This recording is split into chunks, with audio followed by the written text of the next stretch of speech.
नमस्कार। चलिए आज जियोग्राफी मतलब भूगोल के बारे में जो हमारी पुरानी सोच है ना, उसे हमेशा हमेशा के लिए बदल देते हैं। और नहीं, यहाँ पर हम देशों की राजधानियां या झंडे रटने की बात बिल्कुल नहीं करने वाले हैं। आज तो हम एक ऐसे सफर पर निकलने वाले हैं जो हमें दिखाएगा कि हमारी अपनी पृथ्वी असल में कितनी जिंदा और कितनी डायनेमिक है। जरा एक पल के लिए सोचिए, जब कोई कहता है भूगोल, तो दिमाग में सबसे पहली तस्वीर क्या बनती है? क्या वो स्कूल की एटलस है, नक्शों पर उंगली फेरना, या फिर पहाड़ों के नाम याद करना? हो सकता है, लेकिन असली कहानी, यकीन मानिए, इससे कहीं ज्यादा मजेदार है। देखिए, ये स्लाइड इस फर्क को कितने अच्छे से दिखाती है। एक तरफ है वो मिथक कि भूगोल बस रट्टा मारने का सब्जेक्ट है, और दूसरी तरफ है हकीकत कि ये हमारे ग्रह की एक जासूसी कहानी की तरह है।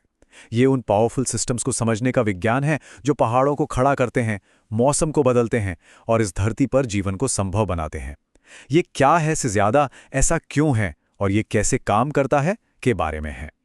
ठीक है, तो इस कहानी की शुरुआत करते हैं बिल्कुल बुनियाद से, उस जमीन से जिस पर हमारे घर हैं, शहर हैं और जिस पर हम चलते फिरते हैं, यानी स्थलमंडल या लिथोस्फेयर। तो ये स्थलमंडल या लिथोस्फीयर है क्या चीज? सोचिए, एक सेब की तरह। उसका छिलका कितना पतला होता है ना? बस हमारी पृथ्वी का स्थलमंडल भी बिल्कुल वैसा ही है। ये पृथ्वी की सबसे ऊपरी ठोस परत है जिसमें क्रस्ट और मैंटल का ऊपरी हिस्सा आता है। ये परत पतली जरूर है, पर हमारे लिए तो ये सब कुछ है। अब मजेदार बात यह है कि ये छिलका कोई एक मजबूत टुकड़ा नहीं है। ये तो एक पहेली के बड़े बड़े टुकड़ों की तरह हैं जिन्हें हम टेक्टोनिक प्लेट्स कहते हैं। और पता है, ये टुकड़े रुके हुए नहीं हैं। ये नीचे की पिघली हुई चट्टानों पर बहुत ही धीरे धीरे तैर रहे हैं।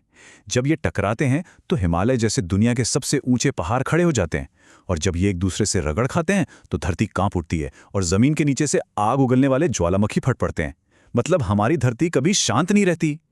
और इसी जमीन पर चट्टानों का एक ऐसा नाटक चलता है जो कभी खत्म ही नहीं होता। ये पृथ्वी का अपना रिसाइकलिंग प्रोग्राम है, एक ऐसा चक्र जो अरबों सालों से बिना रुके चल रहा है। पिघला हुआ मैग्मा ठंडा होकर आग्नेय चट्टान बनता है, फिर हवा पानी की मार से टूटकर ये तलछट में बदल जाता है, जो दबकर अवसादी चट्टान बन जाता है।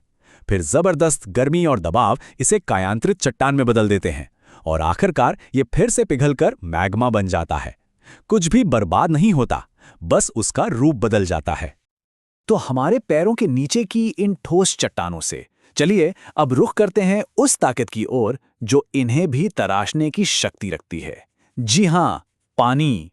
तो हमारे सफर का दूसरा पड़ाव है जलमंडल। अब आते हैं उस चीज पर जो हमारी दुनिया को पूरे सौरमंडल में सबसे अलग, सबसे अनोखा बनाती है। वो वजह जिससे इसे नीला ग्रह कहा जाता है। जलमंडल या हाइड्रोस्फेयर में पृथ्वी पर मौजूद हर तरह का पानी आता है। ये सिर्फ समंदर और नदियां ही नहीं हैं। सोचिए उन विशाल ग्लेशियरों के बारे में जो ध्रुवों पर जमे हैं, जमीन के नीचे छिपे पानी के भंडारों के बारे में, और हां, उन बादलों के बारे में भी जो आसमान में तैरते हैं। मतलब सॉलिड, लिक्विड, गैस, पानी के हर रूप को मिलाकर बनता है हमारा जलमंडल। लेकिन अब जरा इस स्लाइड को ध्यान से देखिए। ये एक ऐसी सच्चाई बताती है जो अक्सर हमें चौंका देती है। पृथ्वी का 97% से ज्यादा पानी तो खारा है, जिसे हम पी नहीं सकते, इस्तेमाल नहीं कर सकते। और जो मीठा पानी है उसका भी ज्यादातर हिस्सा ग्लेशियरों में बर्फ बनकर जमा है। हमारी आसान पहुंच में तो 1% का भी बहुत छोटा सा हिस्सा है ना? ये हैरान करने वाली बात। और ये अनमोल संसाधन एक बहुत बड़े सोलर पावर्ड सिस्टम के जरिए लगातार घूमता रहता है। सूरज की गर्मी एक विशाल पंप की तरह पानी को भाप बनाकर ऊपर खींचती है। ऊपर जाकर ये भाप ठंडी होकर बादल बन जाती है, और फिर बारिश या बर्फ के रूप में ये जीवन देने वाला पानी वापस जमीन पर लौट आता है। यही वो वाटर साइकिल है जो पूरी दुनिया में जीवन को पानी पहुंचाता है। और जहां पानी और हवा की मुलाकात होती है, वहीं से तो असली कहानी शुरू होती है। हम सब असल में एक महासागर की तलहटी में रहते हैं। बस फर्क इतना है कि ये महासागर पानी का नहीं, हवा का है।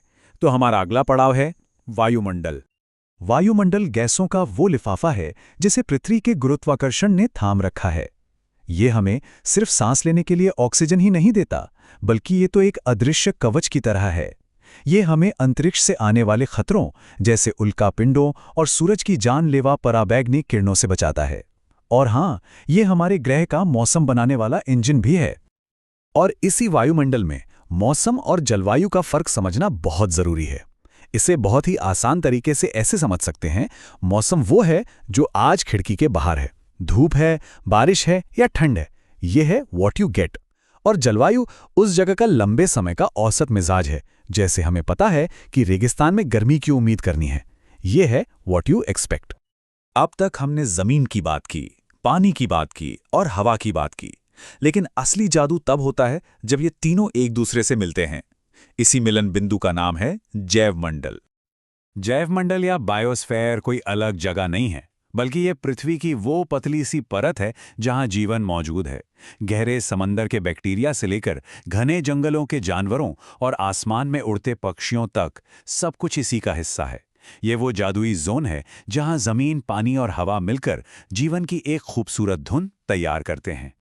तो सबसे जरूरी बात यह है कि ये तीनों अलग अलग वाद्य यंत्र नहीं हैं, बल्कि एक पूरा का पूरा ऑर्केस्ट्रा है।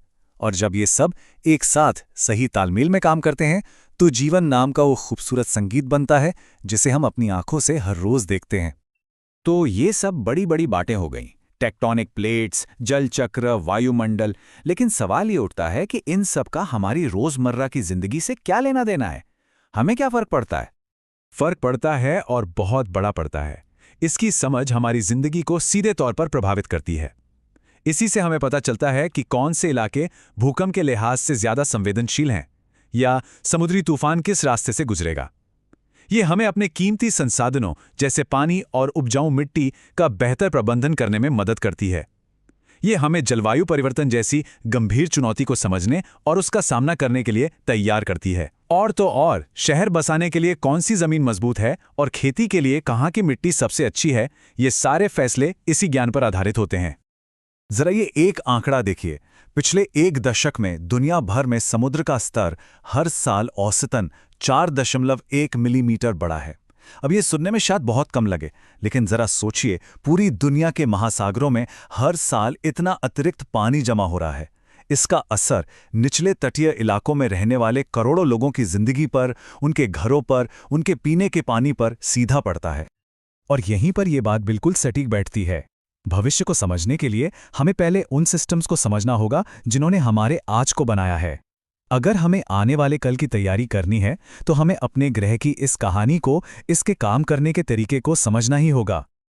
इन सिस्टम्स ने अरबों साल लगाकर हमारी ये दुनिया बनाई है।